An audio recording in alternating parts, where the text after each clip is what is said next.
আজ থেকে কয়েক বছর আগে আফ্রিকার একটি দেশ সুদান, যেখানে আকাশে ধোঁয়া, মাটিতে আগুন আর মানুষের চোখে শুধু ভয়।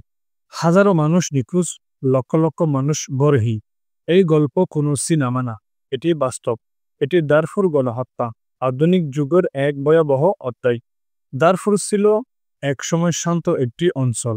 কৃষক, ব্যবসায়ী, সাধারণ মানুষ সবাই মিলেমিশে বাস করত।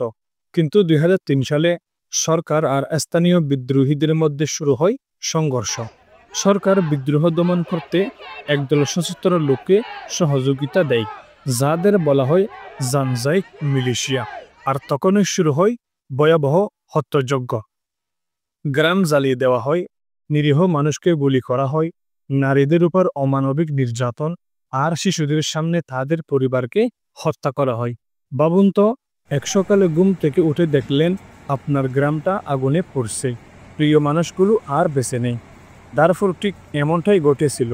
মাত্র কয়েক বছরের মধ্যে প্রায় ২ লাখেরও বেশি মানুষ নিহত হয়, আর ২ মিলিয়নেরও বেশি মানুষ ঘরবাড়ি হারিয়ে শরণার্থী হয়ে যায়। শিশুরা স্কুল হারায়, নারীরা আশ্রয় হারায়, আর পুরুষেরা হারায় জীবন। পৃথিবীর এই এক কোণে চলছিল নীরব এক কান্না, যা হয়তো অনেকেই শুনতেই চায়নি। বিশ্ব তখনও চুপ। সংবাদে কিছু দেখানো হয়েছে, কিছু প্রতিবাদ হয়েছে, কিন্তু নিরপরাধ মানুষদের রক্ষা করার মতো শক্ত পদক্ষেপ কেউ নেয়নি। ২০০৫ সালে আন্তর্জাতিক অপরাধ আদালত আইসিসি এই ঘটনাকে গণহত্যা হিসেবে ঘোষণা করে, কিন্তু অপরাধীদের অনেকেই এখনও শাস্তি পায়নি। দারফুরের সেই আগুন আজও নিভে যায়নি। আজও সেখানে চলছে সংঘর্ষ, ক্ষুধা আর মৃত্যুর মিছিল। গণহত্যা মানে শুধু মানুষ মারা নয়, এটা মানেই মানবতা হারিয়ে যাওয়া। দারফুরের মানুষ আমাদেরই ভাই বোন, তাদের ব্যথা আমাদের অনুভব করতে হবে।